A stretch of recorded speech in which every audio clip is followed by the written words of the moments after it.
Grievance day సందర్భంగా ప్రజలు party నేతల నుండి అర్జీలు స్వీకరించిన ఎమ్మెల్యే గల్లా మాధవి. గుంటూరు పశ్చిమ నియోజకవర్గ టీడీపీ కార్యాలయంలో ప్రజలు, అధికారుల నుండి ఎమ్మెల్యే గల్లా మాధవి శుక్రవారం అర్జీలు స్వీకరించారు.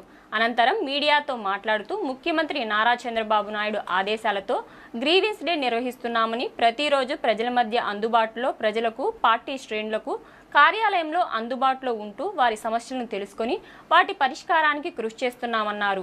ఎన్డీఏ కూటమి పాలన ప్రజలందరూ ఆనందంగా ఉండాలన్నదే మా ఆకాంక్ష అని, ఇప్పటికే తమ ప్రభుత్వం ఇచ్చిన హామీలను అమలు చేస్తుందని, అలాగే గుంటూరు పశ్చిమ నియోజకవర్గంలో అభివృద్ధి కార్యక్రమాలే మా లక్ష్యమని ఎమ్మెల్యే గల్లా మాధవి తెలిపారు.